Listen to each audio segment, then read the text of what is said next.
Niko EACC, Integrity Center. Yeah.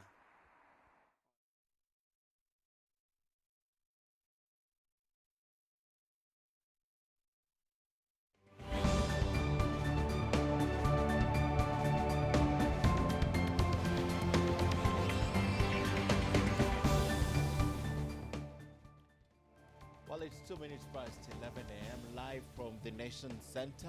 This is NTV Today. We are also live from the county of Kisumu. Okokosa will be reporting live on the Nyamira governor's petition that is currently ongoing. Now, the sugar probe continues at the National Assembly. Vincent Odwor will also have a live report for us from Parliament.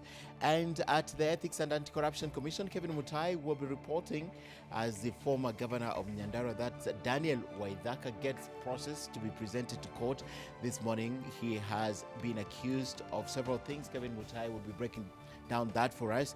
And of course, we have a lot going on around the country. We'll try and get as much as we can during the 1 or 2 hours we have right here in studio. And later in studio, I'll be speaking to David Osiany and Gabriel Muthuma. There's a lot of things. The last time they were here, things were just unfolding in Parliament, the vetting of Ben Chumo, which at that point we thought was unnecessary, and he was rejected by Parliament also.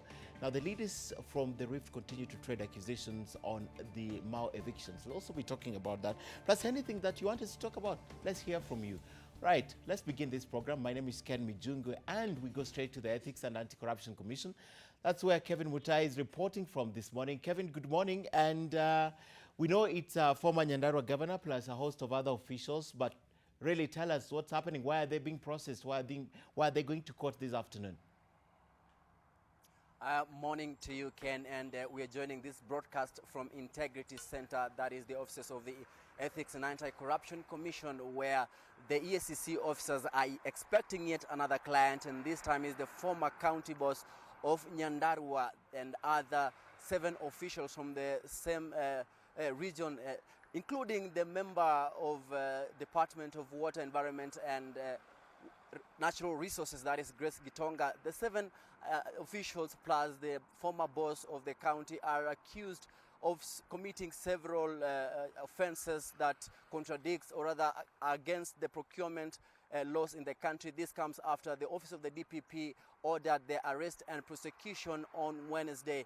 Among the charges that the DPP is recommending to be leveled against the 7, including that there's willful failure that the 7 officials from the from the county government of Nyandarua committed while in office, that is during the financial year of 2013-2014, where it's alleged that the 7 awarded a tender to a certain company worth 50 million shillings without following proper procedures. This is a company that has also been accused, and the DPP has also recommended the arrest of the officials of the company.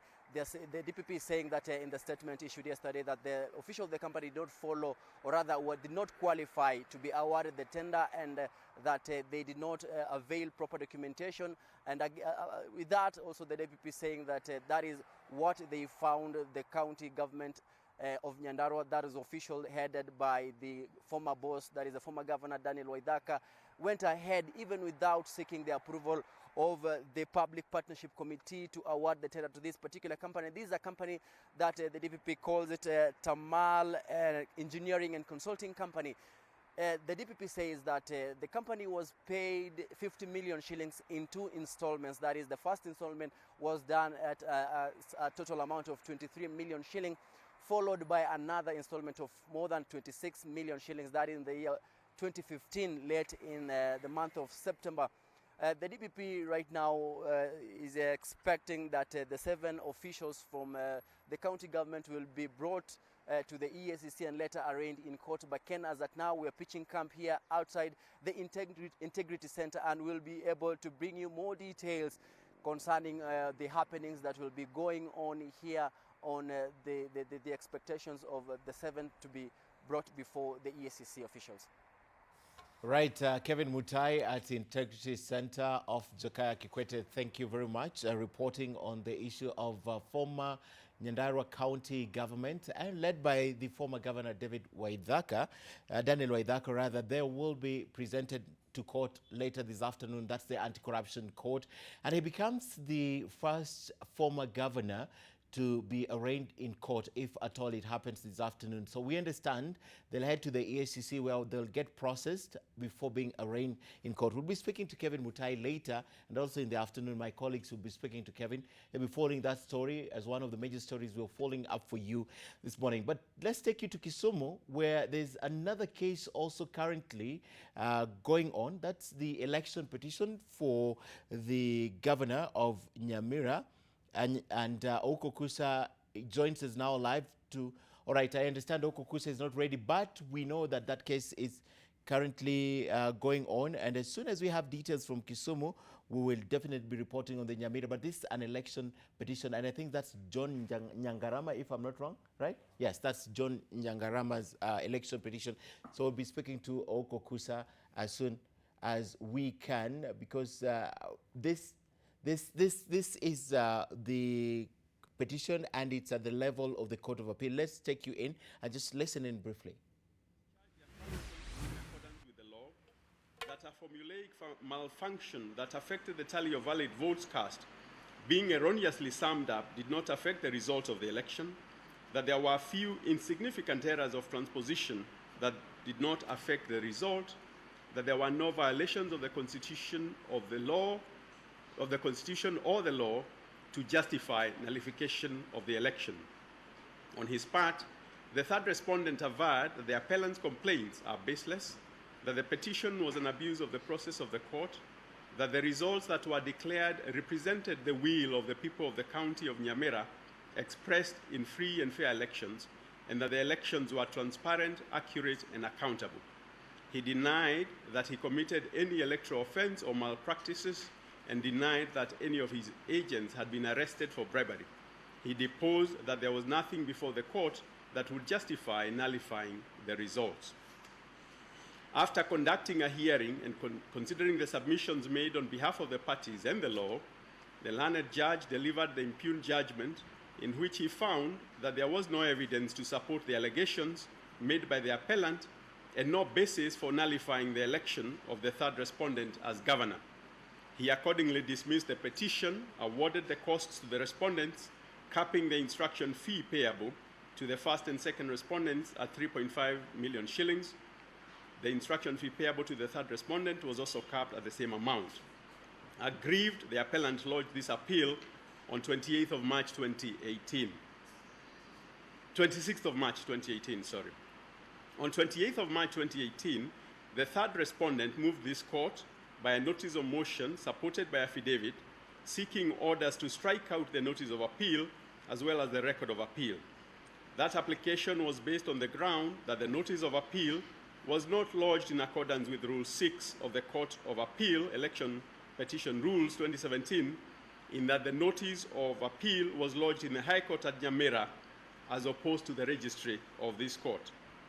In opposition to the application, the appellant filed a replying affidavit sworn on 5th April 2018, in which he deposed that the notice of appeal was duly served on the respondents, that despite the notice of appeal having been filed in the High Court, it was transmitted to the registry of this court, that the notice of appeal was duly served, and the respondents have not demonstrated what prejudice they have suffered, and that considering the appeal raises weighty and important matters, it should be determined on its merits. With the concurrence of counsel, we directed that the application be heard together with the appeal. In his memorandum of appeal, the appellant complains that the judge failed to appreciate the huge variance between the number of votes and voter turnout in more than 24 polling stations ascertained during scrutiny and recount. The judge failed to appreciate that the integrity of the final tally was an issue. The judge failed in not holding that the final tally announced by the second respondent was not verified and did not reflect the will of the people. The judge erred in failing to consider and give effect to the Deputy Registrar's report on scrutiny and recount. The judge erred in failing to appreciate the full effect of the various illegalities and irregularities. During the hearing of the appeal, which, as we have already stated, was heard together with the third respondent's motion, all the parties were represented by learned counsel.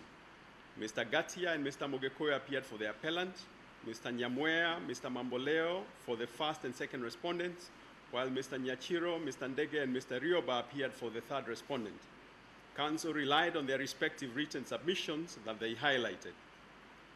In relation to the third respondent's motion, dated 28th of March 2018, seeking to strike out the appeal, counsel for the appellant, Mr. Gatia, submitted that following delivery of the judgment by the election court on 28th of February 2018, the appellant filed a notice of appeal in the High Court at Nyamira on 5th March 2018 and served the same on the respondents. That under Rule 19.1 of the Court of Appeal, Election Petition Rules 2017, the election rules, a party served with a notice of appeal has 7 days from the date of service of the notice of appeal within which to make an application for striking out the notice. That under Rule 19.2 of those rules, a party who fails to comply with Rule 19.1 cannot raise the matter later. That the third respondent's application was filed on 29th of March 2018, well outside the time permitted under Rule 19.1 of the election rules, and is incompetent and should not be entertained. In that regard, counsel referred us to a ruling of this court in William Nguruki versus Barclays Bank. Counsel submitted that filing of the notice of appeal in the High Court registry, as opposed to the registry of this court, did not occasion any prejudice to the respondents. That based on Article 159 2D of the Constitution and Rule 5 of the election rules, the court is enjoined to administer justice without undue regard to procedural technicalities. In that regard, reference was made to decisions of this court in the case of Abdirahman versus Safi Petroleum Products and Joseph Kiangoi versus Washira Waruru.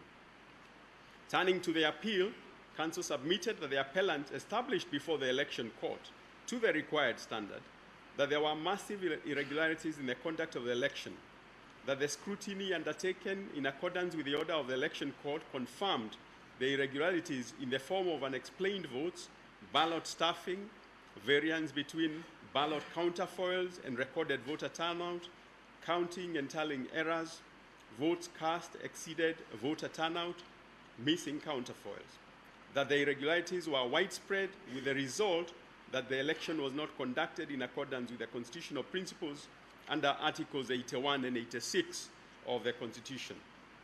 Counsel submitted that in determining the petition, the learned trial judge misdirected himself in failing to appreciate the correct test, that had the judge applied the qualitative test, he would have allowed the appellant's petition.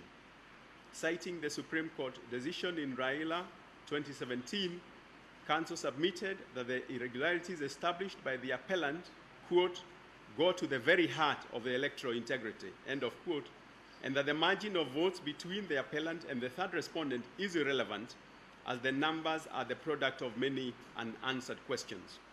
Counsel submitted that the appellant established that there were many unanswered questions and unexplained numbers that IEBC did not answer or explain, and that IBC failed to discharge its evidentiary burden in that regard. Mr. Nyamwea, for the first and second respondents, began his address by supporting the application by the third respondent to strike out the appeal. He urged that under Rule 6 of the election rules, the appellant was required to lodge the notice of appeal in the registry of this court and not in the High Court, and that as the appellant did not do so, his appeal is incompetent. In his view, Rule 19.1 of the election rules does not apply. On the appeal, Mr. Nyamwea submitted that the appellant has introduced new matters in the appeal that were not before the election court. He submitted that parties are bound by their pleadings, beyond which the scope of the dispute cannot be expanded. To support that argument, he referred us to several decisions, including that of this court in IABC versus Mule. He urged that the respondents cannot be expected to deal with matters raised on appeal that were not grounded in the petition, and the court should reject the attempt to introduce new matters. It was submitted that the appellant is seeking to introduce, on appeal, complaints in relation to 36 polling stations in respect of which IABC had no opportunity to address before the election court. Council submitted that on 4th December 2017, the election court granted orders for scrutiny and recount based on the pleadings, that in his judgment, the judge took into account the registrar's report on that exercise and found that the allegations of irregularities made by the appellant in his petition were not established, that it was not shown that the votes cast exceeded the number of voters, that there was neither an understatement or overstatement of votes in any of the polling stations, nor was there a duplication of results, as the appellant claimed. It was submitted that the object of scrutiny is to assist the court verify a petitioner's allegation, that as held by the Supreme Court in the Munya case, scrutiny is not undertaken for purposes of seeking to uncover new grounds of attack. It is not a fishing expedition. Counsel went on to say that administrative errors are inevitable and cannot be the basis for nullifying the election, and that the key question is whether the errors are of such magnitude as to affect the result. In that regard, reference was made to the Supreme Court decision in Nathif versus Osman case, among others, pointing out that the third respondent had a clear margin of over 6,500 votes.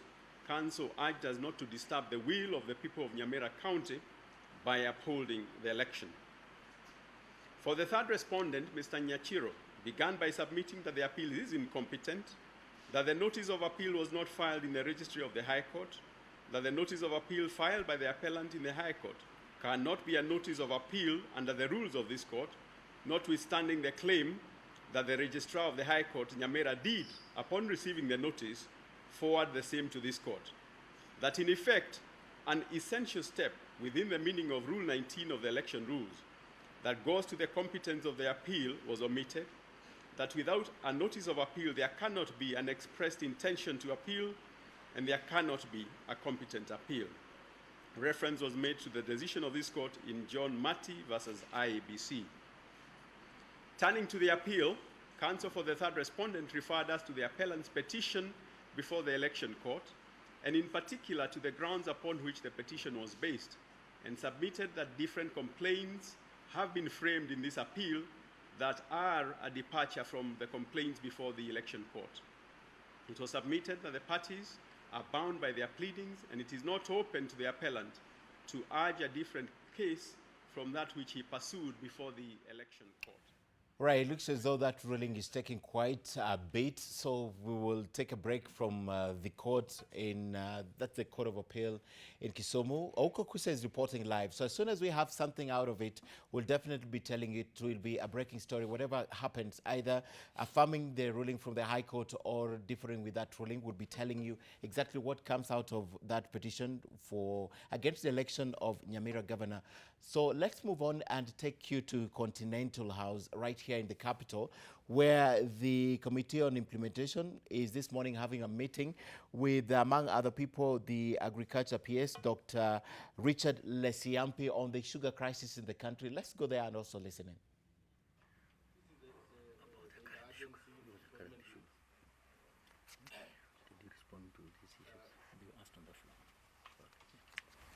We asked the Alpha people the same question. And I think maybe you are better placed as a parent ministry just to know why a very important player like the Sugar Directorate was left out of this interagency enforcement. And I'd like to ask you whether, in your opinion, and the ministry's opinion, it would be more beneficial for the country's interest, to include the Sugar Directorate in this interagency enforcement unit. Members? Thank you, Chair. Mine is to find out from the police whether this interagency was gazetted, was ever gazetted or not. And if it was gazetted, who was the initiator of the gazetting? Is it the Ministry of Finance or the Ministry of... It was it's under Interior, the one that Matiang'i has been talking about. We've been going round. Maybe then maybe the other person then I'll ask. is whether this unit has been successful in the view of the ministry, considering that we are finding new influx of sugar into the country. What we are seeing now, do you think it's effective, or has even made things worse? Because the kind of influx that we have seen of late and the quality of the products really points to the fact that this agency has not succeeded at all.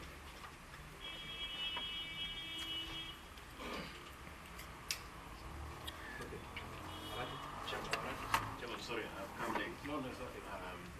But for fact is that this report we got it last time.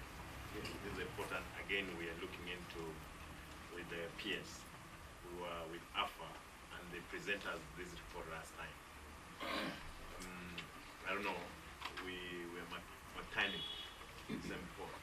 We would have expected that the PS would have prepared his report and the response. But given that it's the same ministry, the same question we did ask the AFA team when they appeared before us.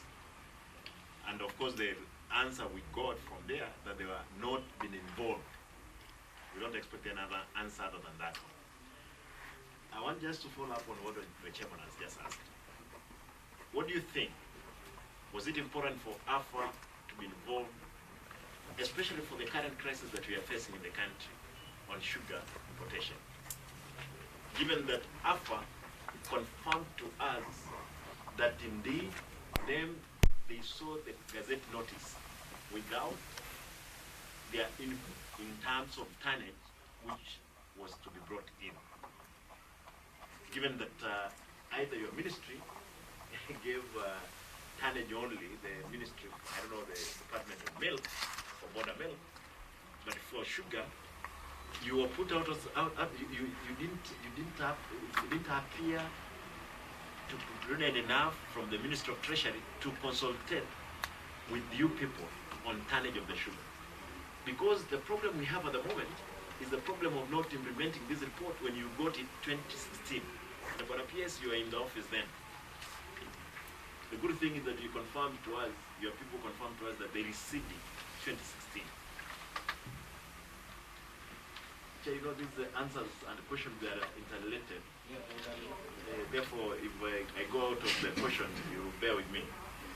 Because what happens is that even the companies you've given us ahead there are those companies which were not supposed to have brought in sugar. But at the moment, they brought sugar in because of you are bettering them. And they happen to find their way, because they are saying they were not notified. If they were, they would have not attempted to bring sugar in. They would have redressed, they would have looked for redress for them to bring in sugar. Therefore, we want to know your ministry, what role did it play with the inter-agency enforcement up to the date crisis that we are facing in the country? Any other for information, actually, AFA said that they never licensed sugar that came in. It was actually unbelievable because I thought they were supposed to be involved. Yeah. Okay, thank you very much, Honorable Chair. And I will attempt to respond to these very, very important and pertinent questions that we have raised, or have been raised by a number of members of Parliament. And I think when it comes to some of the technical questions, probably you will allow me to allow my technical officers also to respond to. I think first, let me say that on the first question you raised, that AFA, yes, it is true, AFA was not put into this interagency team. And we have also raised concerns about the same. But what has come out was that during some of the consultation discussions about why, we were told that AFA is a regulatory authority. And therefore, its involvement there can actually even compromise, it's actually its role. And basically that's how I think we have been discussing and engaging on the same. But I think since you have asked about my opinion, I think to me, I think it is useful to actually have AFA as part of this interagency unit, so that it can also provide, a certain technical know-how, and support it to be effective. I would like to say that This interagency has not been gazetted. The truth of the matter, it was useful that for it to be gazetted so that it can even have some, mandate, in terms of law, or even I think in terms of how it can actually effectively perform. And this is something that we have also read. The lead team here is actually the State Department for Interior, and we definitely have to push so that they can actually gazette. Supposed to be gazetted by the State Department for Interior, not us or not the National Treasury. However, I would like to say that to a great extent, I think they have been successful. I think what we are seeing here is that we are seeing a one-off situation again, probably after almost 4 or 5 years. I think for 4 years, or I think almost 4 years, we have not had, a similar situation like what we have experienced now. So to a great extent, we have not had issues whereby we are talking about, dumping of sugar, or sugar that is contaminated, or, a situation that we have had a crisis. In fact, if anything, we can say that to a great extent, the interagency, efforts have been successful. I think if I can also respond in the same breath on what Honorable the question from Honorable Arati, is that I think the crisis we are going through today, or a situation that we are going through today, probably has been caused by the circumstances we were operating in last year. And I know sometimes it's very difficult really to appreciate and to be alive to what was happening last year. Last year, honorable members, I'm not trying to defend any position, is that Kenya and actually the East African region went through one of the worst droughts in a decade. And indeed, that's what even prompted the President of the Republic of Kenya actually to declare the drought a national disaster. And when you are in a national disaster, it's a situation that you are supposed to use any efforts, internal or external, really to stabilize the situation in a country. It means that you have no control over a number of situations, and you need actually to put in interventions really to save whatever situations we are in. And therefore, that's why I think, Honorable Chair, during that period, I think prices of food rocketed. We had no enough foodstuffs. In fact, even cooking oil was a crisis. In fact, bread was an issue, even zero-rated breads, I think, bread in this country. We imported even maize. We actually, even went to a point of even importing sugar. In that period, Your Excellency, Honorable Chair and Honorable Members, if we recall particularly around May, June, the prices of a 2-kilogram packet of unga was actually 160 shillings. In some parts of this country, it was actually 200 shillings a kilo. Sugar was actually at around 200 to 300 shillings a kilo. And this is an issue that affected this country.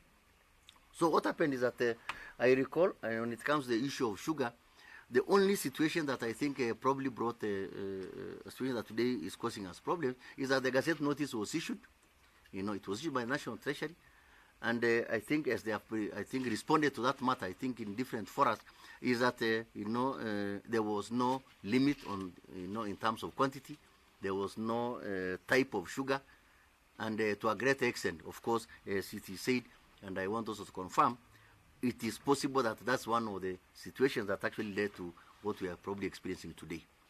But what I can say here is that it is true, AFA, if indeed we are involved, or even as a ministry we are involved, we have very, very clear laid down procedures of how to license, sugar importation. One is that we have a committee that sits, and deliberates on any application. There is a fee to be paid for that. We also give limits. We also give the amount of sugar that must be imported, because we also look at what we have in the country and project, what we need into the future. And therefore, this situation where we are not involved, created a situation whereby, because the Gazette notice actually said anyone can import sugar. And to some extent, even individuals here probably who are not supposed to be able to have imported, if they came through our hands or came through our AFA, probably we could have had the opportunity really to scrutinize and maybe stop them from that. But what I can say is that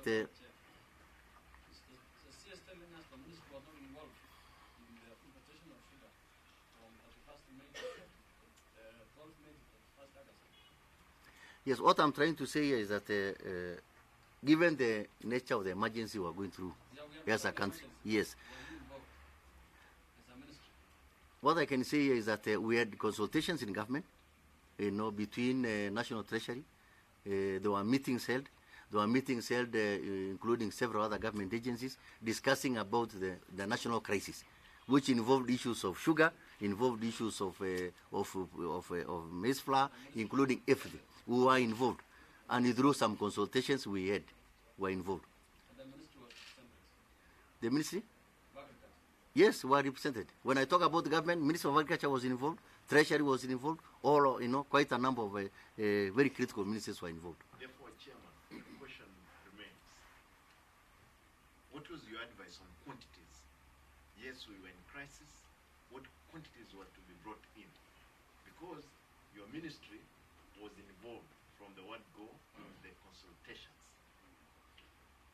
What did you advise Treasury before they opened the window to every person? Because nothing stopped even Iraq seemed to bring in 1 million tons.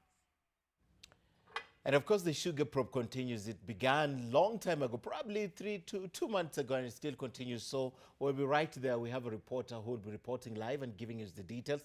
Let's come back to studio because we want to have a discussion with my guests here. But first, yesterday, the fate of former Kenya Power MD, that's Ben Chumo, remains in limbo after the National Assembly's Committee on Finance and Planning rejected his nomination for the chairmanship of the Salaries and Remuneration Commission. Now, the departmental committee says in a report tabled in the House on Wednesday morning that Chumo failed the integrity test and his nomination violates the tenets of Chapter 6 of the Constitution and the Leadership and Integrity Act. The former Kenya Power Company Managing Director is a part of those facing graft cases at the Anti-Corruption Court over irregular tendering process at Kenya Power.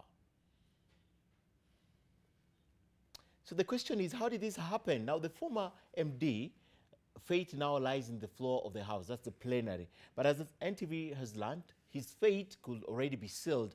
National Assembly leader, Majority Leader, that is Aden Duale, says they are ready to endorse the committee's recommendation. NTV's Silas Apol reports on what this may mean going forward. Monopoly just days after the Anti-Corruption Court released him on a... All right, that story is not ready. We'll try and pull it out for you. But let's begin our discussion right on that point of Ben Chumo, the rejection. Gentlemen, good morning. You're so regular until I forget to introduce you.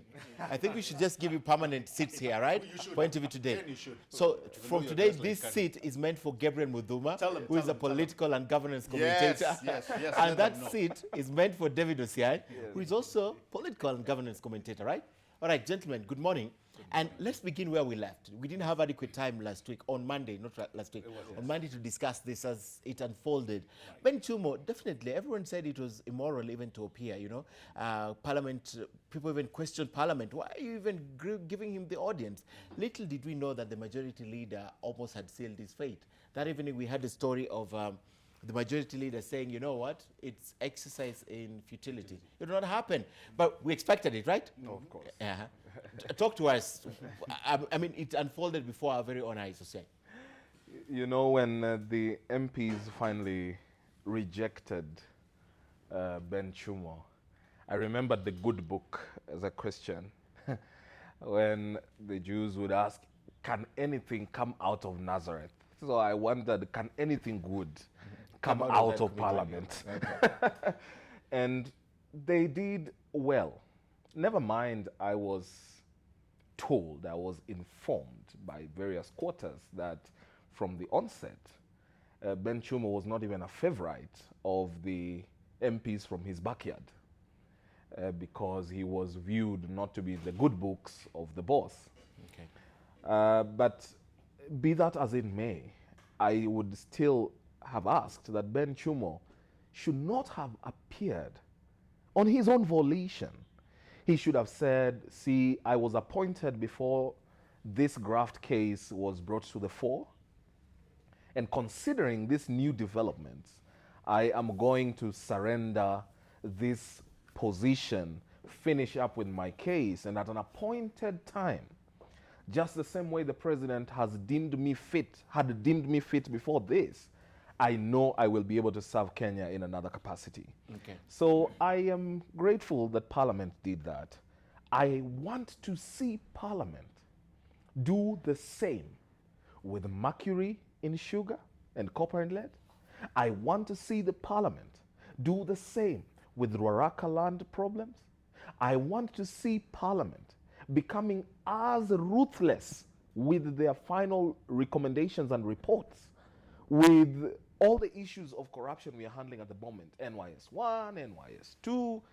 I just want to see Parliament's Energy Committee indict and recommend the jailing of, leaving it to DPP, of course, and the rest, but recommending stern actions to be taken against those involved in Kenya Power, inflation of bills, Okay. and even Kenya Pipeline, and most recently, the adulterated fuel. Okay. Yes. All right. Well, three things to me came out. One, I think I'll amplify Osiany's point. One is obviously the self-reflection. And, Chumo had a front row seat, given the fact that there were so many things that were going on, where he was mentioned severally. So if somebody sat down and seriously took a self-reflection, then I think it was just only sober for him not to go ahead and present himself in Parliament. The second thing that came out very clearly, Ken, was there's an element of independency now. And I'll agree to a big extent to what Osiany is saying. Moving forward, let us see a lot of this playing out in Parliament. Let us continue seeing this independency, that yes, a name can be brought to Parliament, but at the end of the day, Parliament will do what it needs to filter in the character that will sieve well with Kenyans. Thirdly, and most importantly, and I think this is what we need to talk about for ages to come, not only the independence, but Parliament must continue, Osiany, reading the mood of the people. Okay. And the mood of the people today is saying, we are tired with the corruption going on. We want to support the president on the big four. We want to support development. We want to support things and matters that are moving this country forward. That is the mood of the people. And I was so glad that Parliament is starting to take key.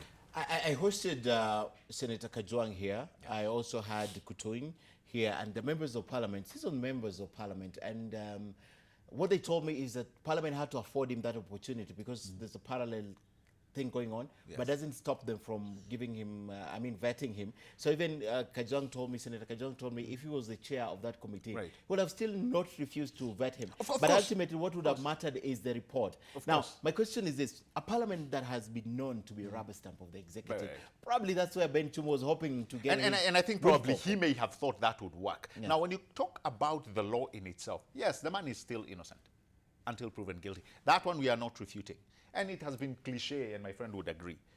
But again, we go back to what I'm telling you, Ken, the mood of the people. As much as it is right, as much as it is right for him to be accorded that chance, the mood of the people now is very different. Yeah, it shouldn't have happened. Osiany, I see you thinking about it, but then what Muthuma is saying then will tie in with the question that even Lilian Omolo, the PS, was just accused. She's not guilty, but she had to step aside, right? This is why it calls on us, it becomes an issue of conscientiousness. It's about conscience. Correct. Okay. It's about, do you respect yourself? Is there any honor in you to be able to set an example for your children immediately before you even go to the country and say, tell you what, I have been accused, but I am a man of absolute moral standing. And in view of that, I will recuse myself from this process. When you get your conscience together, and when you decide that we are a nation of order, and you say, I respect myself, the best you would do is to not subject or submit yourself to the process of being interviewed or interrogated, or appearing before a parliamentary panel to take up a job when you know that part of taking up that job has to do with Chapter 6 of the Constitution, which is about integrity. You see, I understand, and I said when we were last here, that the former MP for Naivasha, the Nakada chairman, was himself interviewed when he had an active case going on in the courts. So we have a precedent. That's John Mututo. Yes. But that precedence we have must not continue. We must get to a point where we say, okay, the last time we did it, this was not right. And therefore, going forward, we are going to right our previous wrongs. Okay. When we keep clinging on to, oh, you see, that's been done before, then we are unable to transform ourselves for the better as a nation. Okay. So Parliament did what it had to do. I am grateful they did that. However, there's so much still going on. Will the other committees handling other cases of other individuals be able to stand up and say that? Will they do investigations before they pass names? You know, ambassadors are going to be appearing before them, the newly appointed ambassadors, the newly appointed officers, the newly appointed PSs like Esther Koimet. Will they stand up, look back, dig in a little deeper, find out what is there, and vote for or against them based on substance? Okay. So still on the issue of Parliament being a rubber stamp of the executive, I think Chumo becomes the second person to drop after Monica Juma. There's a time Monica Juma was nominated for something. And she cabinet secretary. No, secretary to the cabinet. Secretary to the cabinet, yes. And she didn't sail through. So, but that was more political than anything, because, you know, MPs were... they were chastising her. Was it about integrity? Yeah. They were chastising her. You know, she treats us with a lot of actually. What changed? She was eventually, you know. Well, there's also the political. There's also the political nuance, as I call it. He had put in, and he was off camera when we were talking about this. And he said, if somebody really wanted Chumo to go through, you know, there are mechanisms where you start using, calling people, you know, sending emissaries here and there. Or lining the corridor of Parliament. Exactly. Yes. So there's, as we look at, you know, the issue of whether it was right or wrong, this issue of the political aspect, which we cannot downplay. Okay. That comes in a lot of time. So if he had the political goodwill, you never know. I think the rejection of Chumo probably speaks to the president just getting his hands off and saying, you're on your own. When I appointed you, I was not privy to this thing. Exactly. If President Uhuru Kenyatta had wanted Chumo to pass, take this to the bank, it will earn you interest. But he would have passed. We disagreed over that on sidebar on Tuesday. If you can't say the president did not have intel on what NIS was doing or what GPP was doing. I watched you. Yes. But I would beg to probably differ, Ken. I watched as people said that a president has real-time intel on literally everyone. If he was going to appoint Ken Mijungu, then he has real-time advice from everyone. But I do not think that at that point, there may have been indications, but nothing concrete. Right. Now, at that point, without anything concrete, I do not think that the president had made an error in making that appointment. Okay. However, I mean, and that would be demonstrated by the fact that when it got to the wire, if President Kenyatta badly wanted Chumo in, SRC, take this to the bank, and I'll get and you will earn an interest out of it. He would be the SRC chair today. But also, let's not also forget the independency actually of Parliament. It comes out very clearly. Yes, the president probably would have even had insight that probably this will receive a lot of attention, but in keeping up with the independency of the institutions that we have, let it actually go the whole hog. And you allow it. Let's see what Parliament did. But one thing I'm liking about Parliament is that they read the mood of the people. Okay. We actually talked about this. We preempted it.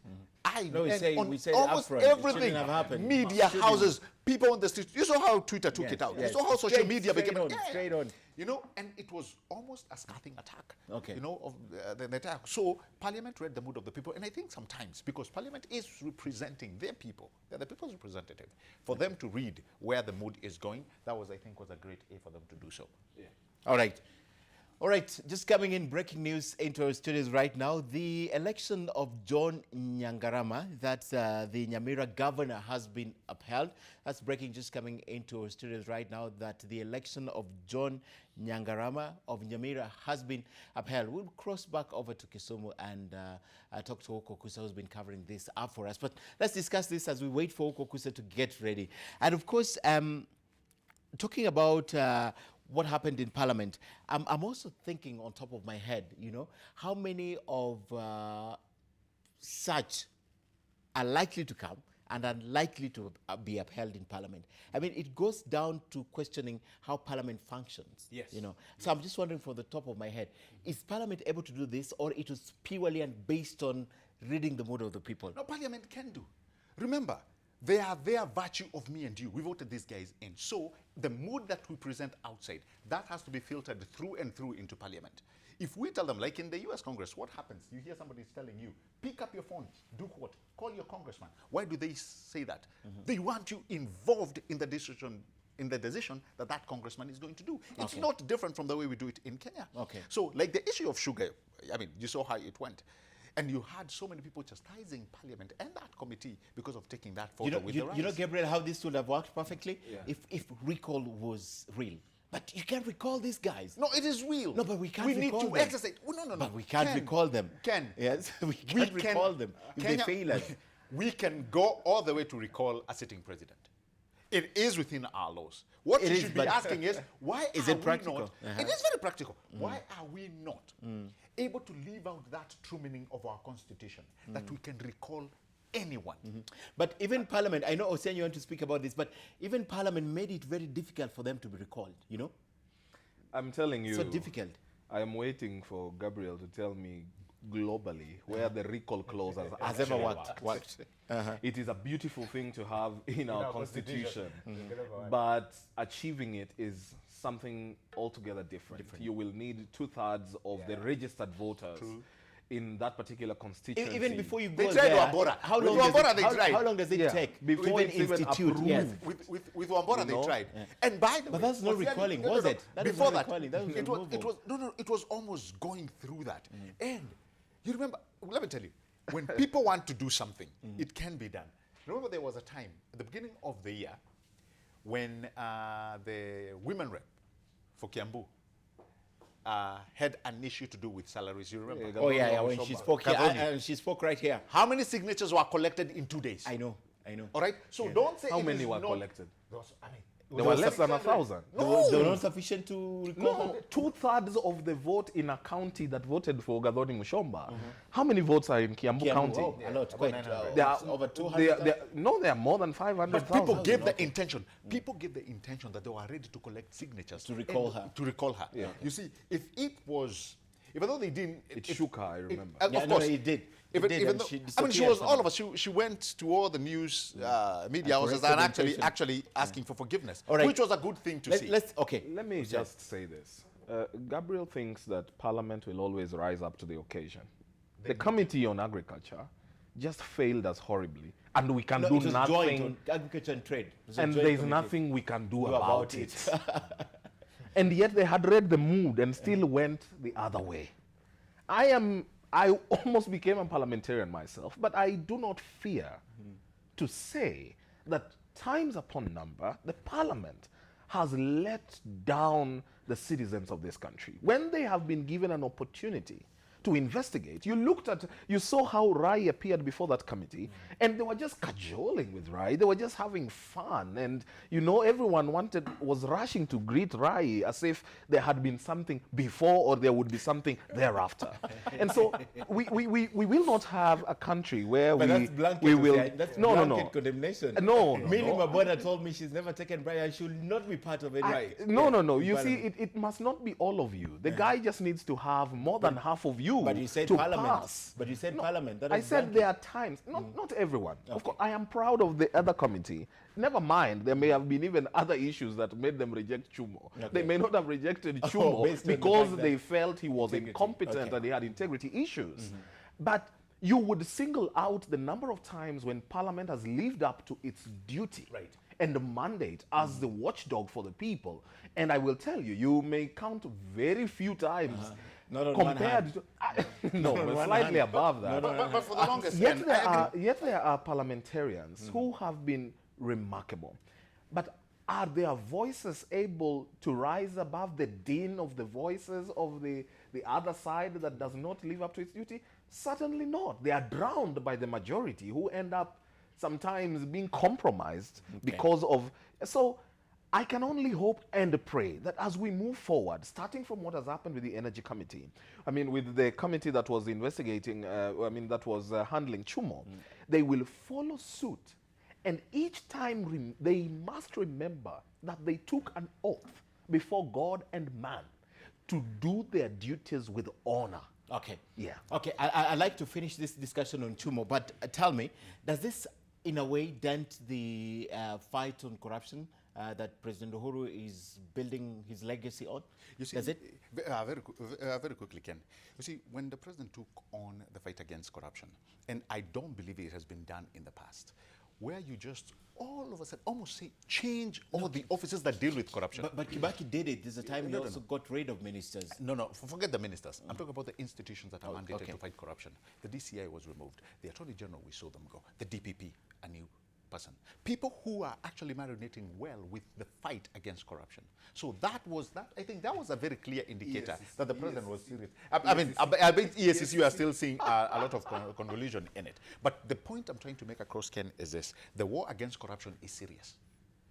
All right? Yes. And the president realizes, if I'm talking about the big four, and this is what we were talking on Monday with Osiany, if the president realizes the big four, for them to be realized, for Kenyans to understand the kind of concept that Big Four will bring in, a game changer that we all look forward to, corruption must be dealt with. I'm not talking about it. I'm not talking about just, writing things in the media. I'm not talking about, sitting down for interviews. No, I am talking about the Kenyan feeling that this cancer of corruption is actually coming to an end. We may not finish it in this century, but I can guarantee you the president can set up an infrastructure and systems that will actually bring it to an all-bear low. Okay. It can be done. So as we move into that direction, can the war against corruption be done? Yes, through the people. And I told you, if Parliament is going to be and to live out to the true meaning of them representing the common wananchi, when the mood of the Kenyans are saying we need to deal a blow, and I'm talking about a serious blow to corruption. We need to support the president on the Big Four. We need to support the president on the war against corruption. That is the mood of a country. Parliament must act in line with the mood of the people. I may not enjoy extreme proximity to state and government like Gabriel does. but I think the media must see this for what it is. As a public policy expert, I have read every fight on corruption. It seems to me that they're deliberately drawn towards achieving the Big Four. The media needs to draw that very clearly, so that when we are talking power and the mess in Kenya Power or the corruption cases around Kenya Pipeline, then you will know that it is a necessitating factor in achieving manufacturing as part of the Big Four. If you look a little keenly, you will see that the president is actually intent on achieving the Big Four and achieving them really so that the people in Western Kenya who have depended on the mills in Webuye, the pan paper mills, should not just take this corruption case as a simple thing. They should know it is about them. That the pan paper industry, that the Chemelil Sugar Company and Mumia Sugar Company are basically crippled by a few people who want to, gain for themselves. And in so doing, they have paralyzed the operations of these factories that have been the backbone of the economies of these places. Now, when we are able to draw the parallels like that and explain to the Mwananchi that this war against corruption is not merely against corruption. It's about a better livelihood. It's about, I suppose, the president's intention to achieve the big four. Then we will have gotten it right. We must explain it to the simplest person in Thika who runs a light industry, a tiny, water bottling company, that you are unable to do business and harness much from it if you are going to pay half of your income towards electricity. And so I am fixing electricity and the theft in it so that I can save you. Because if the manufacturing industry flourishes, you end up with people employed and you deal with the crisis of unemployment. If manufacturing industries are boosted, you end up with development of even infrastructure. Because the more factories we have, the more roads we need to penetrate to these factories, which end up not serving the factories only, but also our people. So it must be drawn times and again, and you must keep looking at where has the fight been taken. In my estimation, it's very clear. You cannot delink the Big Four agenda with the fight against graft. You cannot. Okay, great. I'd like to end that discussion. I don't know if you have something. No. I was saying, Parliament, for the longest, Parliament has actually stood accused. And I think right now is a very good, in fact, it's the most opportune time for Parliament to start encompassing sobriety. And the sobriety Ken I'm talking about, let the reports that they are bringing out be as sober as can be. Because Kenyans that were there earlier on, ages before, all right, were not as informed. And this is the truth. This is what happens, with generation from generation. They're not as informed as the Kenyan we have today. True. So when you write reports, like the corruption we are seeing, all right, when you call in people for the parliamentary hearings that we are seeing, the kind of sobriety we expect is one that Wanjiko will say, you know what, kudos to that parliament. Okay. After all these years of people saying you've been playing tag and you've been playing, with the cartels, you have a front row seat to redeem yourself. Yes, you've started well with the Ben Chumo issue, but it should not end there. The report that comes out on the sugar should make a lot of sense. The report that comes out about Ruaraka, we want to know exactly you divorcing the legalities of these things and the politics of these things. Because when politics come in. When you tell us that you're grilling somebody like Swazuri, who is today so arrogant, you heard the man what he's talking about. He has a press conference. Exactly. He has a press conference. He has become. Yes, he has should have started by now. He has become so arrogant. You need to help Wanjiko and say, guys, this man went out on a limb to say that he needs to control the issuance of title. But that's why we need to support things like, lifestyle audit. If you did a lifestyle audit on Swazuri today, would he stand up? I don't think so. Can we take a break and come back with this discussion? Please. Because Swazuri is holding a press conference that will try and get, as soon as we have it up, he is holding a press conference to explain yesterday's sentiments. Of course, there's a lot of people who have differed with him. And publicly, the governor has differed with him. We've had conflicting information from the Minister of Lands. And Swazuri is standing his ground. And he even said he will not resign. So when we come back, I'd like to touch on that. I'd like to come back with us with that discussion. But we have a developing story right on your screen. John Nyandarua of Nyamira County, the governor-elect, his election has been affirmed by the Court of Appeal after being upheld. Actually, the High Court also made the same ruling, so the Court of Appeal has just affirmed. I don't think there's anywhere else you can go with this as a petitioner, right? If the High Court and the Court of Appeal affirms it, you can go to the Supreme. Even if you go to the Supreme Court, it will be exercised in. It's two courts, man. All right, so we take a short break. We'll be right back. We still have a discussion right here with David Osiany and Gabriel Muthuma. Plus, we'll try and speak to Kokusa in the next hour and also speak to Kevin Mutai, who is reporting from Integrity Center. We'll find out what's happening to Daniel Waithaka. Stay with us. We'll be right back.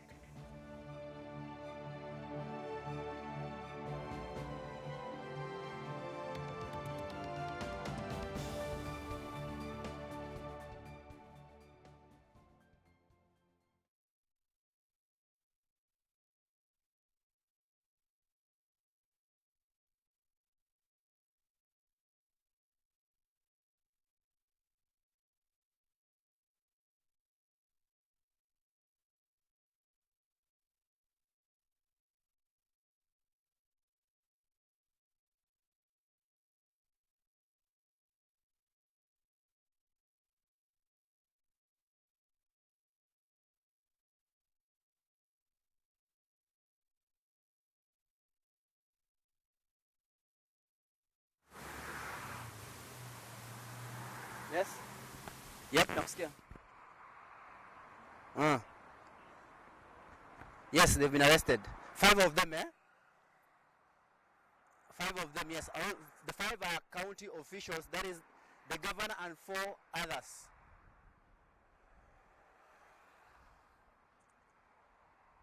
But they're not in here, but they're on the way.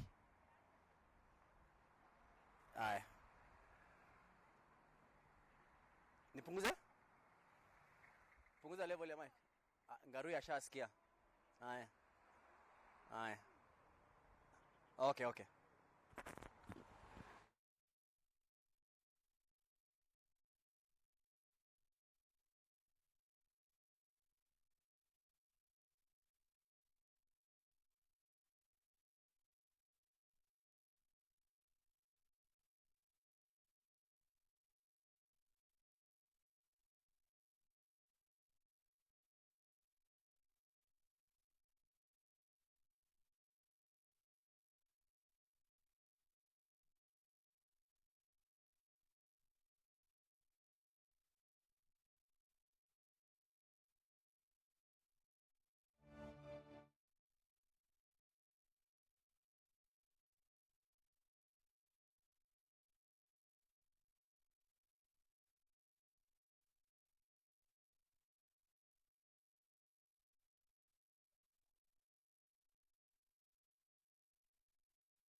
And welcome back to NTV Today. Ken Mijungu here with David Osiany and Gabriel Muthuma. A lot of things happening today. We just heard in the last hour, about 20 minutes ago, that the election of John Nyandarua, that's Nyamira governor, has been upheld by the Court of Appeal. The petitioner basically has only one thing to do, to go to the Supreme Court, but it will still remain the same. I mean, previous courts have had the same ruling on the same issues. So it can't go further than that. Now, as we talk about Nyamira governor and his election being affirmed, let's talk about the Nyandarua former governor, that's Daniel Waithaka, who this morning we understand has been arrested, or he is in the custody of the Ethics and Anti-Corruption Commission. The issues are many. Allegations of impropriety. Kevin Mutai is reporting live from the EACC. He told us earlier that Waithaka is supposed to be taken to the Milimani law courts this afternoon to be charged with these issues. Let's speak to Kevin once more. He has an update. Kevin, good afternoon. We understand in the last few minutes the governor and the other 7 officials arrived at EACC and they are being processed, right? Well, Ken, just correct you on that. We, according to our sources within the Ethics and Anti-Corruption Commission, we are being informed that 5 officials, including, among them includes the former Nyandarua governor, Daniel Waithaka Mwangi, they have been arrested, and according to our source, like an hour ago, he told us that they were being brought the Ethics and Anti-Corruption here in Nairobi for processing and documentation before they later being arraigned in Anti-Corruption Court in Milimani.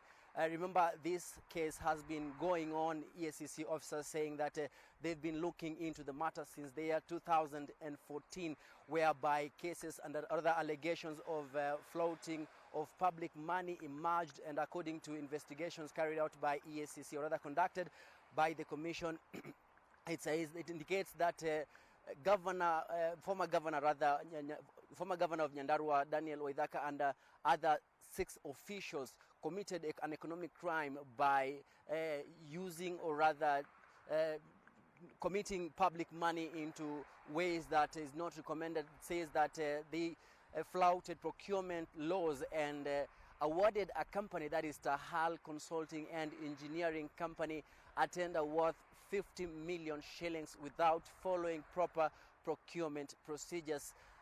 Among also the charges that these particular officials, or rather from a former administration of Nyandarua County, will be facing is that the EACC officials are saying that proper channels were not followed in giving out this particular tender. This is a tender that was supposed to construct and upgrade a sewerage system in Olkalau town, and they're saying that according to the investigators who are on the ground, they found out that the former administration paid a total amount of 50 million shillings in 2 installments. That is, the first installment they were paid 23 million shillings, and another 26 million shillings late in the year 2015. Remember, this happened in the financial year of 2013 and 2014, and the case has been going on until recently that the commission concluded the investigations and recommended to the office of the Director of Public Prosecutions that those officials be prosecuted, and that, I believe, also forced the hand of the DPP to issue a warrant of arrest of the suspects whom we are expecting right now to be brought before the EACC and then later to be processed to go to court.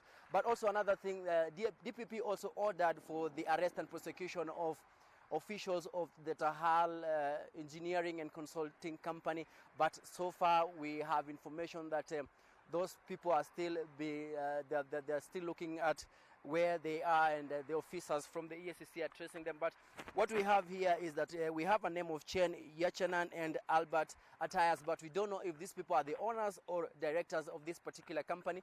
But we understand that they are among the people that who have not been traced, among other 2 from the county government of Nyandarua. But we can report that from our sources, former governor of Nyandarua County, Daniel Waithaka Mwagi, has been arrested together with this CEC, that is the county executive member for water, environment and natural resources, Grace Gitonga, and other 3 officials who we are expecting them to be brought here at the EACC. But Ken, for now, I let you go to other stories, but we will stay in touch and we will keep updating you on the happenings right here from the Integrity Center. Back to you, Ken. All right, Kevin, thank you very much. Kevin Mutai reporting from the Ethics and Anti-Corruption Commission. Now, there are 5 in total, including the governor. They'll be processed and taken to court in the afternoon over impropriety. We'll get the details as soon as we have it, but the discussion continues right here in studio with David Osiany and Gabriel Muthuma. Let's speak about Swazuri's statement. We're going to listen to the bite shortly, but Swazuri says he will not resign because this is private land, because this land was paid for value. So he's basically said, I did nothing wrong. Muthuma. Ken, this is what I was telling you about. I was telling you earlier on.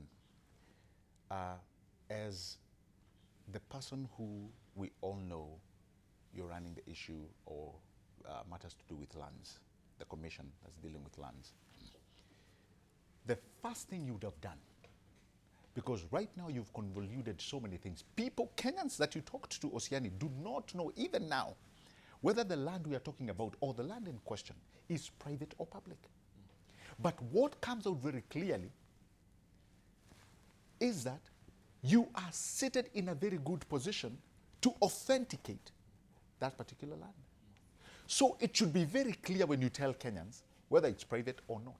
And if it was private, we would not be having the shenanigans that we are seeing.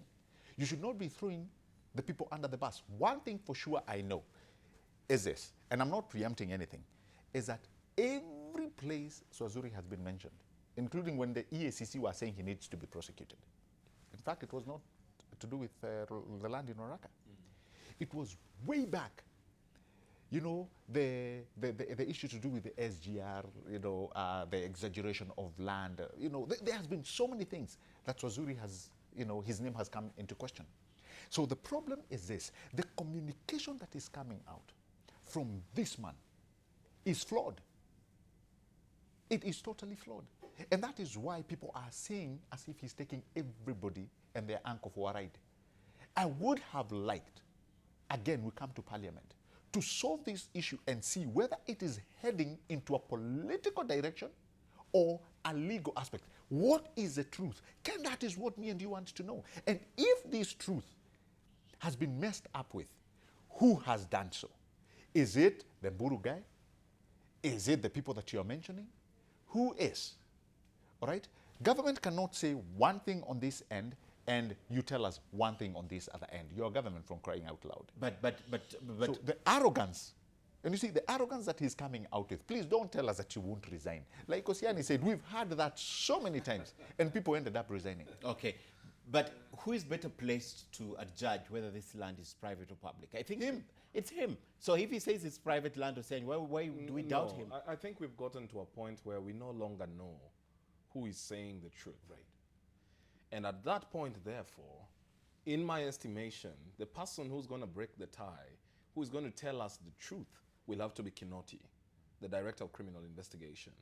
He must get in, because some of these documents in possession of the National Land Commission, that the National Land Commission is in possession of, and the Ministry of Lands, and Mburu, and the other, you know, and the school. It's become so messy. We can't tell the head, we can't tell the tail, and we can't tell the tummy. But this is supposed to be so easy, Osiany. It's supposed to be so easy. But part of the problem, I still hold it to date, that at the beginning after we passed the new constitution, we formed the National Land Commission. And then the National Land Commission was structured as an independent commission. Independent, yet we still have an active Ministry of Lands. Yes. Now, I am not too sure up to this date that we have had, you know, we have tried to bridge this gap between the two and delineate very clearly who ought to do what and what is the reporting command. If it is independent, and that's why Swazuri is becoming arrogant, because he knows he has security of tenure, right, and not even the president can fire him, or so he thinks. But we have seen PLO Lumumba left EACC when he had security of tenure. David Kimayo left the police when he had security of tenure. So he will not be the first or the last. If at all he were found culpable, he will go home. Now, we need to delineate the roles of the Ministry of Lands and the National Lands Commission. We also need to look at the gaps that we have in this case. You have a point where a letter is addressed to the CEO of the National Lands Commission. Swazuri bypasses the CEO, who is the head of the Secretariat, and instead of the CEO himself responding to queries about this land, Swazuri bypasses him and does it on his own. That raises the question, what does he know and why did he have to bypass the CEO? Is it him or his CEO who was corrupt or who was compromised in this case? Okay. So if we are able to get to the point of finding out what the real truth is, we will move forward. But at this point, the person who I think the president must task with getting the truth, with counter-verifying every information and counter-verifying every document in possession of both parties, is DCI. Okay, let's listen to Swazuri, then come back to this discussion. There was no surrender, and if somebody has that surrender, let them bring it to us. The process of surrendering land for public property, for public use, is enumerated. Very detailed process here.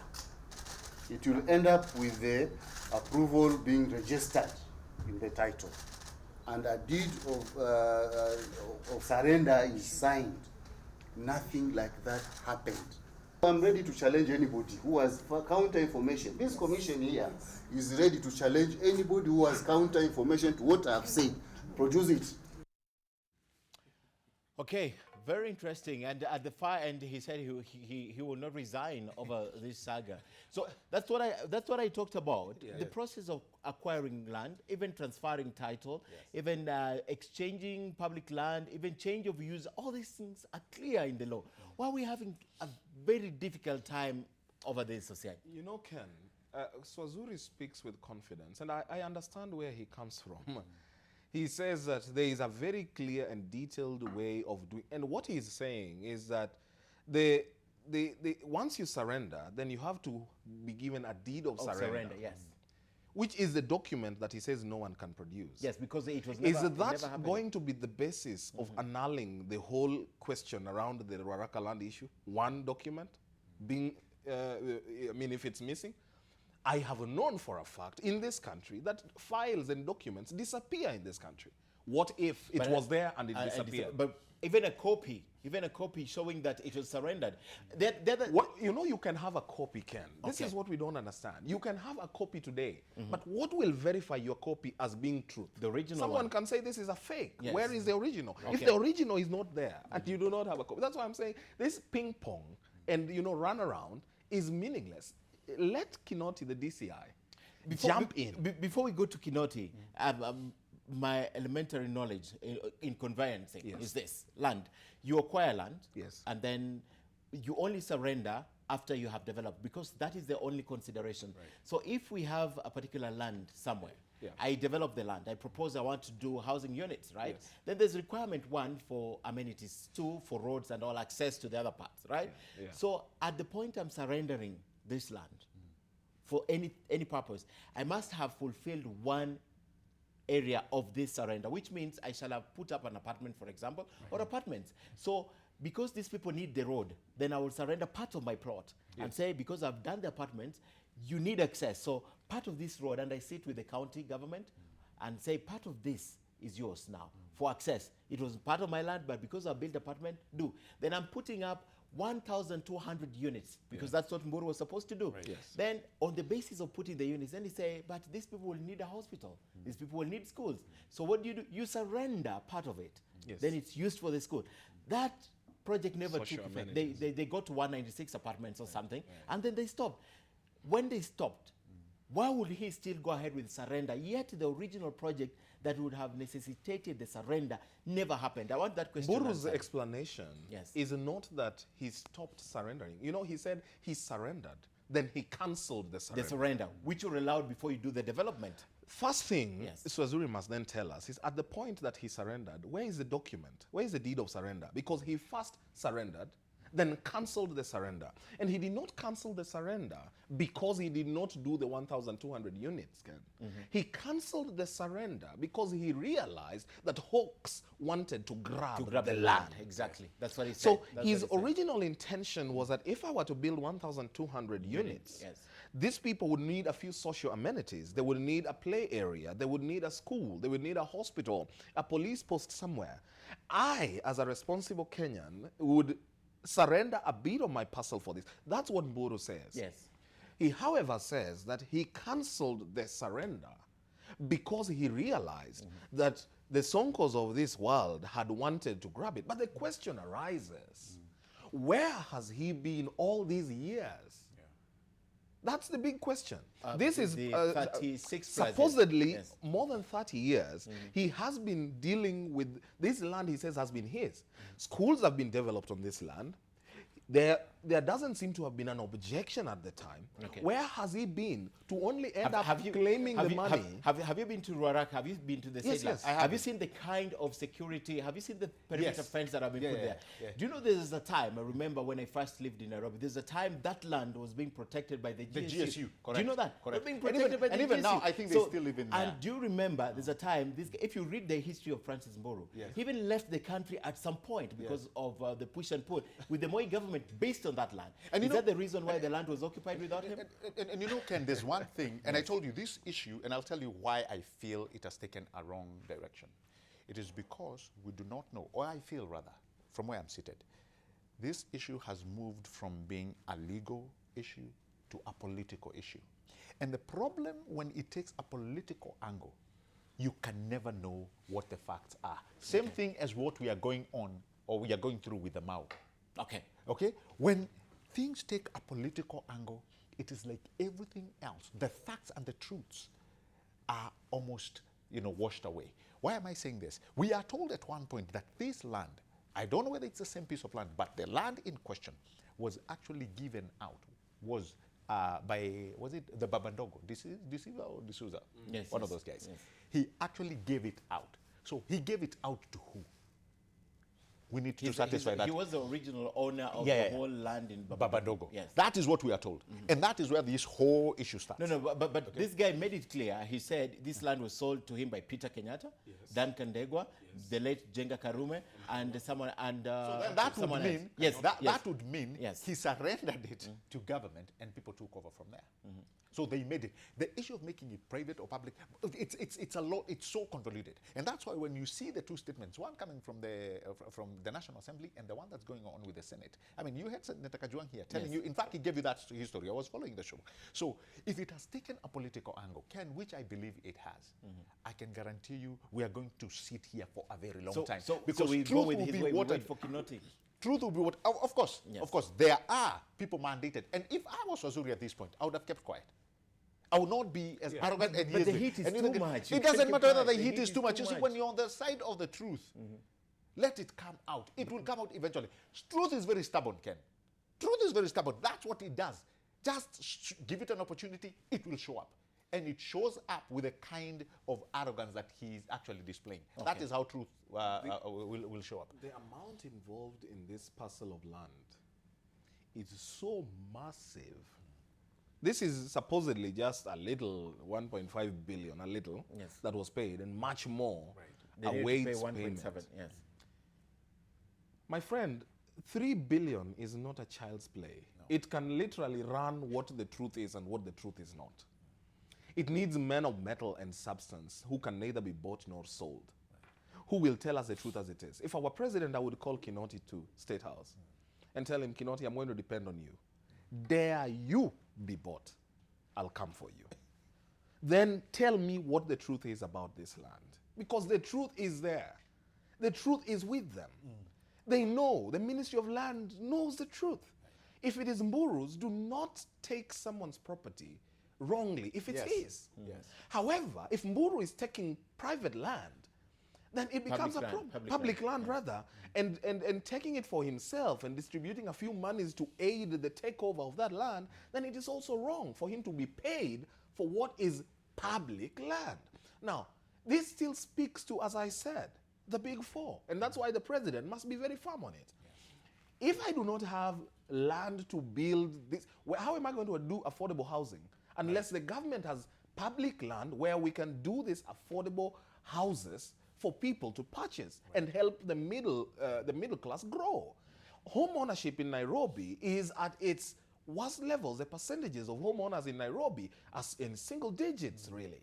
And if we are going to expand our middle class and grow our economy, part of growth for our economy is to be able to have home ownership so that we are not paying unnecessary mortgages for life, and we are not paying rent, for 100,000 to live decently.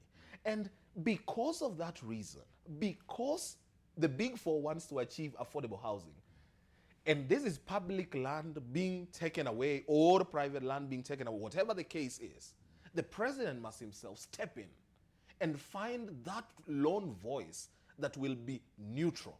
Okay. And will tell the truth to the country. Aside from the schools, I just want to end this discussion. Aside from the schools, that obviously there's so many schools. Boniface Mwangi is just texting me right here. Apart from the fact that so many schools in the country don't have titles, right? Yeah. And they're moving. And one of the things that Joshua Kutuny said is the Lands Committee of the National Assembly is ensuring by the end of the year, all schools in this country will have titles to their land. It's a process that has been going on. So he told me they must make sure all schools through the Lands Committee, and they'll put aside, I think, 300 million to aid that process. Now, my question is this, as we end this discussion on this land, Gabriel and David, the fact that there are a lot of people who have built on these lands. Mboro said that the county government, and which I think he did not mean Sonko, because Sonko was not the governor then, the county government has allocated 800 plots on this land, right? it means everyone has to have at least something showing they own that parcel of land. Correct. An allotment later or so, right? 800, you cannot, that's not groundnuts. You don't put it in your pocket. No one has produced. The title of the land still remains the 75 something stroke 4.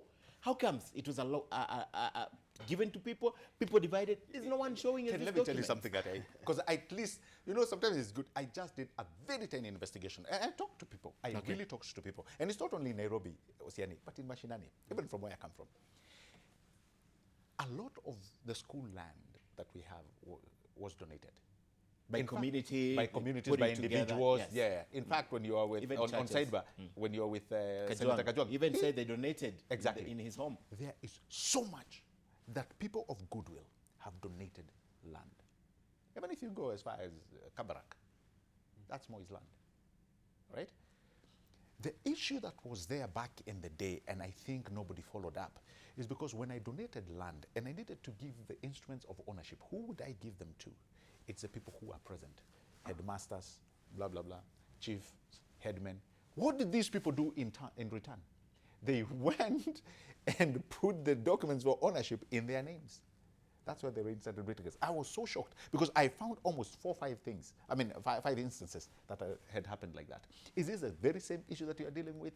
Probably in this instance, probably. It could be. Because if this land was initially donated by somebody, how then did it end up being private? So these are some of the things we ask questions. I like the fact that Parliament has instituted this. I know the Ministry of Education has also done that with the county government. They want to ensure that all the land in Nairobi, first, because that's what I had when C.S. Amina was at the Senate. He said they've instituted a mechanism, first of all, to start with Nairobi, to ensure that all schools in Nairobi have title deeds. Ken, why is it important? We must be alive to these facts that as the population grows, all right, the land where our academic institutions and areas where you are going to conduct research should also grow with the population. That is not what is happening, Osiany. What is happening, in fact, the lands that you're talking about, the academic institution, is dwindling. People are stealing. So we are seated at the front row seats to see how this Ruaraka deal will work. Let me go to what Osiany had actually said as I finish. It is very important to know the truth so that even when somebody will come in to invest in lands and development, like the big 4, we are talking about housing and what have you, that they'll want to go and invest. They must invest with the full knowledge that this will not be a compromise in the future. So you are also bringing out to the investors saying that if you own land, the sanctity of the title deed must start to protect you. So if the land belongs to Mboro, let it be made factually. Let us know that this land actually is private in black and white. If the land belongs to the public, all right, let it be known. The logical conclusion that the Kenyans are looking for must come out very clearly so that we can say, hey, Mboro, you are this. Because the turn it has taken, Ken, and I guarantee you, it has taken a political angle. The problem with this, and let me repeat myself again, this political angle is what cuts people. Somebody who comes out probably as yes is being said, you know what, this guy has political ambitions in the near future. Put him in this manner of lands. Before you say cut and a half, your name has been soiled. You cannot even stand in front of people. Is that what we are going to witness? Just because an issue has gone from a legal point of view to a political point of view. I think, when we have ministers appointed, one of the things I would ask President Kenyatta to assign the CS for Lands, Farida Karone, as a KPI, as a key performance indicator, is digitizing the Ministry of Lands. Where? Oh. I thought Ngilu if did it. Ngilu tried, did he survive? If it is digitized, then Ken, you can go online. You can go online then and search who owns this parcel of land. You cannot even trace your own land online from the Ministry of Lands. Then how is it digitized? We must be able to know if we are going to invest. And I am glad, Boni Mwangi has said the titles needed to be given to schools, which was an initiative started by my first boss, Houghton Irungu, the current CEO of Amnesty International Kenya.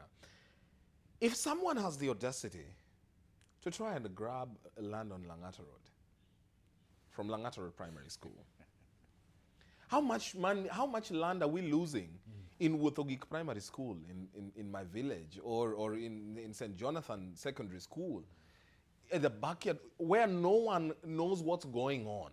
How much can be hived off? So it's going to be a very delicate thing. But if we are able to digitize the running of some of these ministries, the reason these, most countries are regarded as a first world is that by the click of a button, you're able to tell, as an investor, if you're presented with a title deed, you're able to tell this land is owned by so and so, and this is the way to transact around the acquisition of land in this country, so that you have paper trail. If you ask today Babadogo, who donated that parcel of land, would Swazuri provide us with a deed of surrender to date? He would not. If he is able to believe that Babadogo surrendered this land, but there is no document, but we believe he surrendered, but cannot verify because the other person does not have, it becomes messy a bit.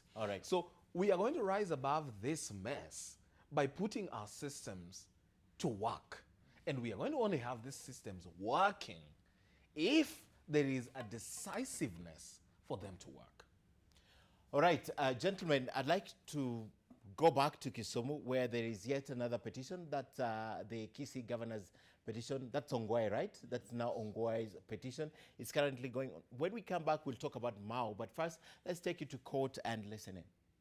And the appellate petition shows that both petitions were before the running judge on 28 September 2017 for the elections, when she informed the parties that her spouse had contested in the elections but lost.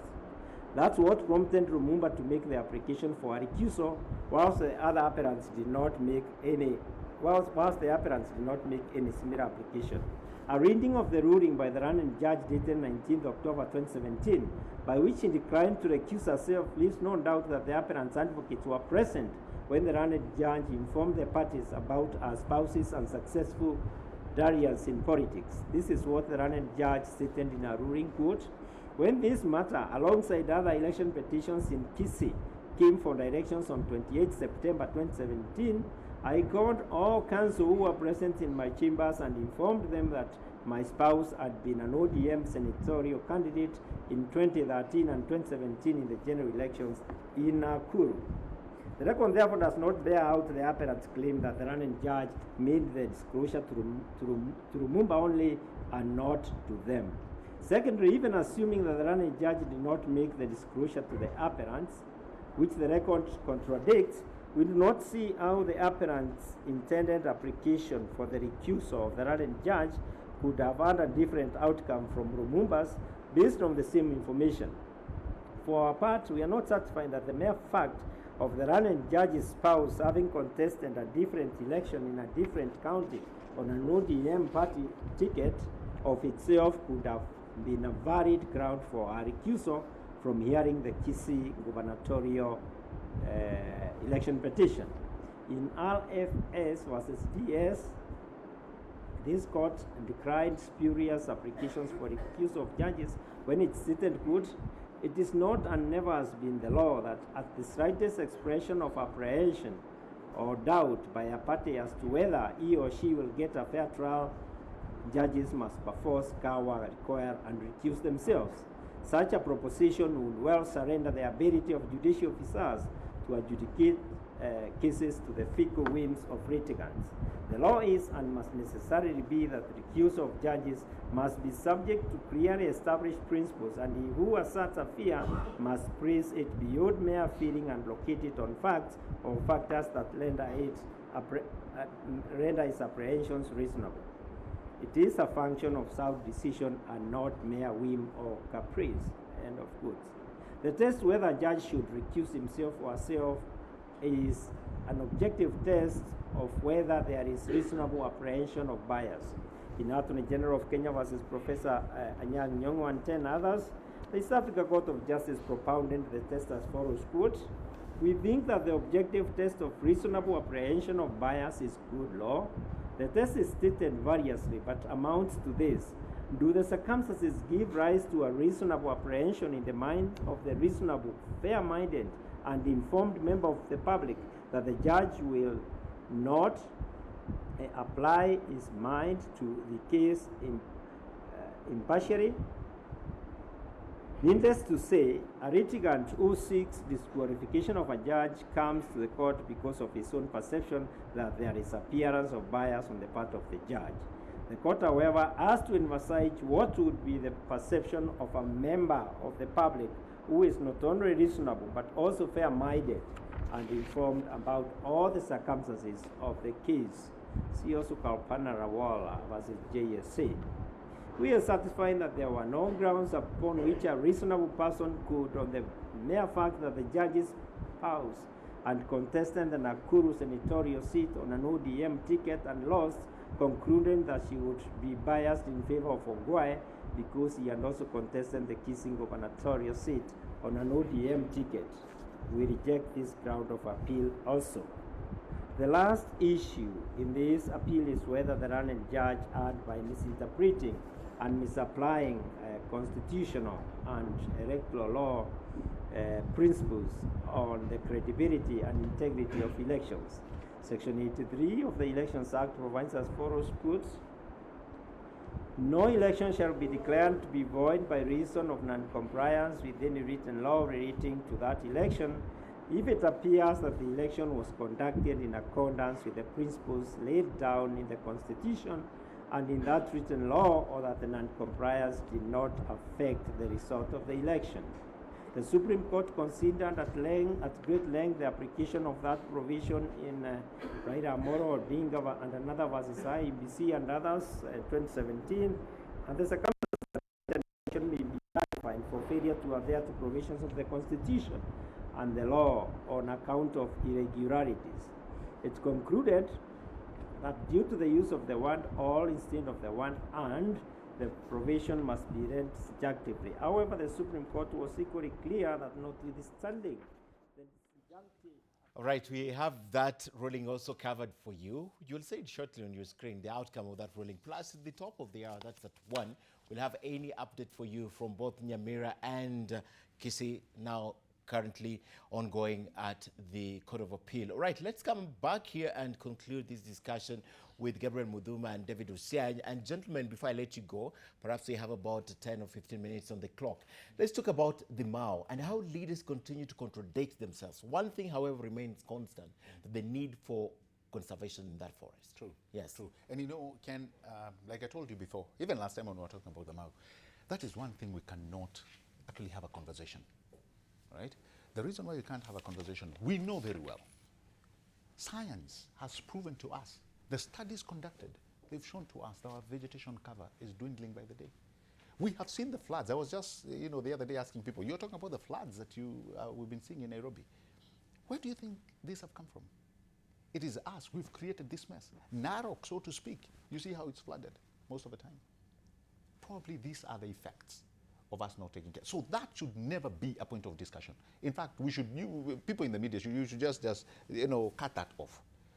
Right? And the issue that we're talking about is people leaving the forest. So when we go deep again to the political aspect, we lose the whole picture. Because if we are talking about conserving Mau, the first thing we must do is listen to the professions before we start listening to the leaders. Not the leaders, before we start listening to the politicians. Because we have had very good leaders who have said we need to work this, people who've listened to professionals and saying this is the deal at hand. Can we, at the very least, move to the cut line? Whether we are talking about the cut line or not. All right? How do we work ourselves to conserve this forest? So that should be the first thing that we all need to talk about. Secondly, when we are talking about the families that are actually being told to move out of Mau, the one thing that I'll continue supporting, let all of us who care for the livelihood of Kenyans agree that it must be done humanely. I will always support that.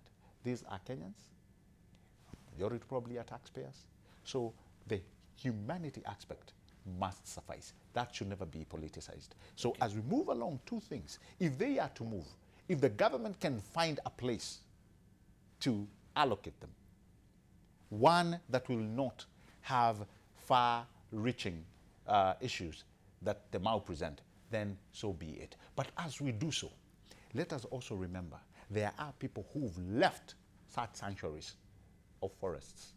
All right? Albeit the fact that they were so poor. You saw that. Actually, somebody talked about it in your show.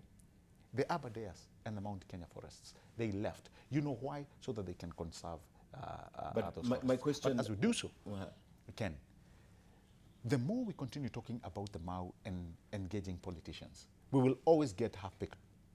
But my question is, why wouldn't we be more concerned with how these people get to the Mau? Why wouldn't we be more concerned with that? Because we cannot be talking about how to evict them if we talked about how we stop them from getting into Mau. I told you how this happened. And again, it's historical. You can read it. It's in black and white if you are to, just dust some of the books that we've had. The same way they got into Mau, that's the same way they came into Mount Kenya. Remember, most of them, like the Maasai will tell you, they were hunters and gatherers. Yes, they would go feed their cattle, but at the end of they would stay there for 6 months, but the forest would not be disturbed. No cutting of trees. But what happens when people who practice farming came in? Hectares of land were chewed. And for you to do farming, you must get serious. Of course. Yes. So that is the thing I'm talking about. Ken, when I talk about people leaving the Mau, it is not somebody changing a physical address, coming out of here and moving 10 kilometers away. I am talking about disturbing the vegetation cover, because you can move but still can't do things like logging. Okay. All right. So if we are talking about how people got there, they should not have been there in the first place. All right, Osiany, that's the most important thing, because even as we address the humanity, I remember someone also said that, why are you concentrating on the Mau only? Because even the evictions happening in Kibera, I've just seen a tweet from a viewer who is asking that, discussing the issue of Mau now reminds him how even the buildings came up, the buildings that are being brought down right now, the schools that are being brought down. Yes. When they were coming up, someone did not think, someone did not stop That's it a good then, question. Why now? Why now? So the question is, Osiany, even as we demolish Kibera and render people homeless, the question is, how do we allow these people in the Mau in the first instance? How did they get in there? I wear many hats, Ken.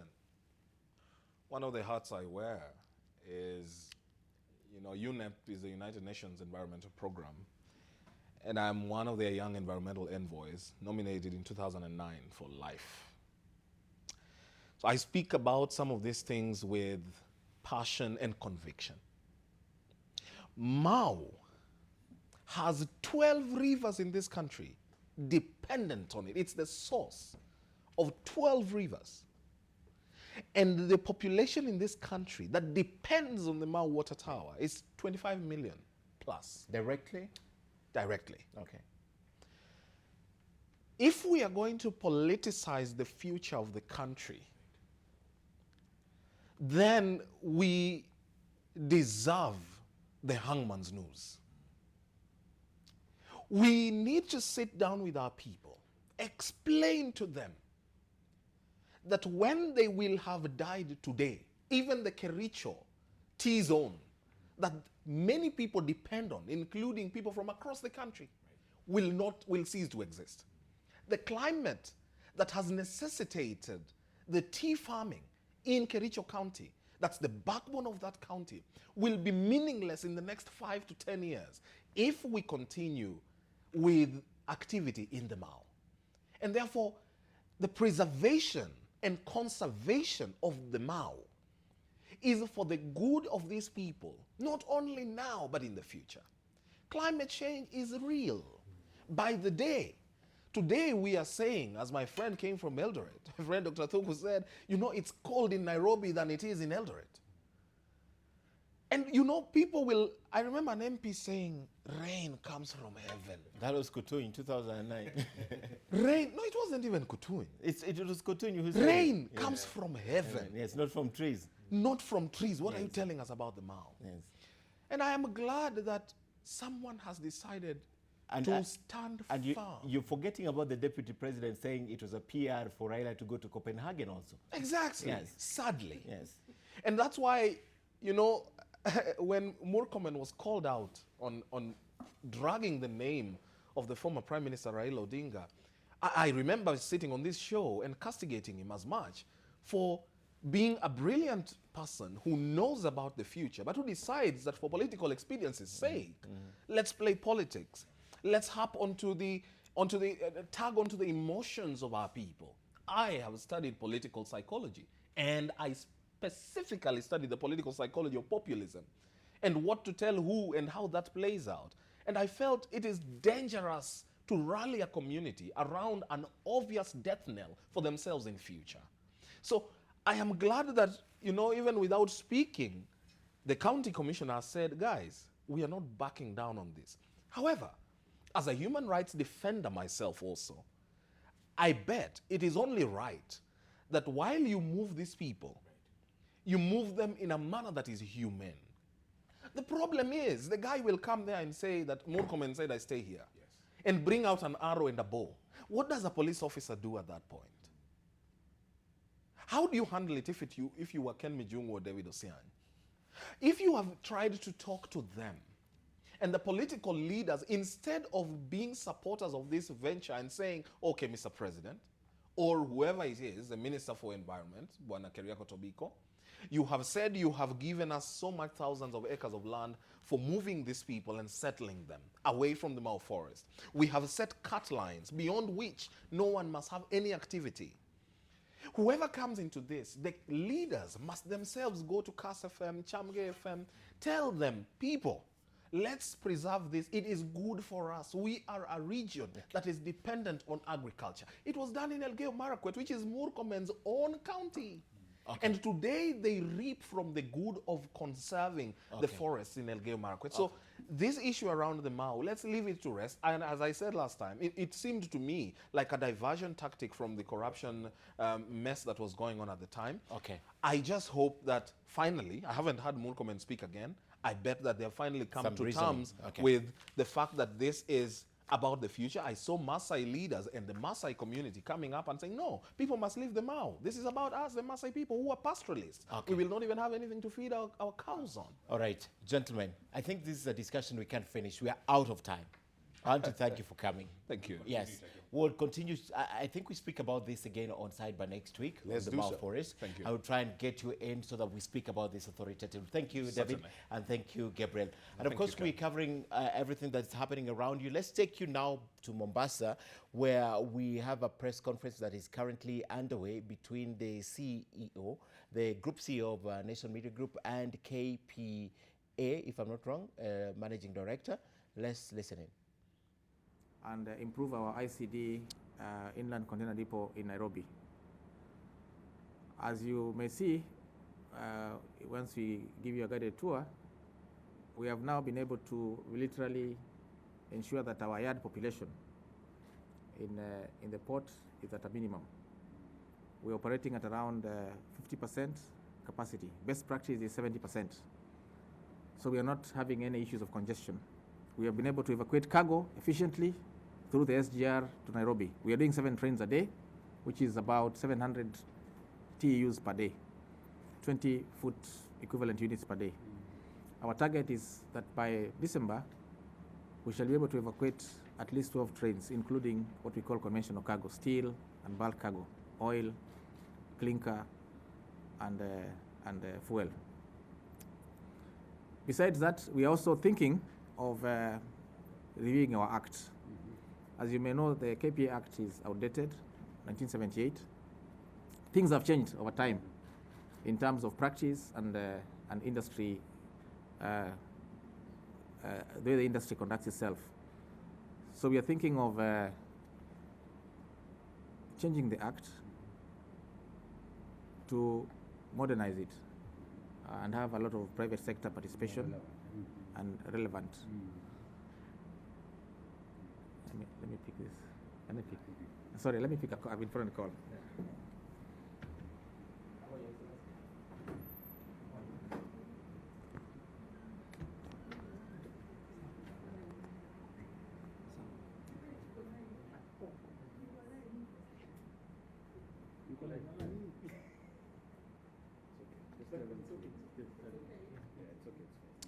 Right, that's the team from the Nation Media Group meeting the KPA Managing Director, that's Daniel Manduk, who just walked out on set to pick an international call during the press conference. The CEO Stephen Kitagama is right there, plus the team of the Nation Media Group. And by the way, if you didn't know, we're beginning our tours of the county this weekend, and NTV On the Road begins from Mombasa, and that's part of the reason why they're paying that courtesy call to KPA. So he just walked out of the press conference, but we still believe he'll be back, and we expected him to speak to that, and obviously perhaps the Nation Media Group would get some partnerships out of that.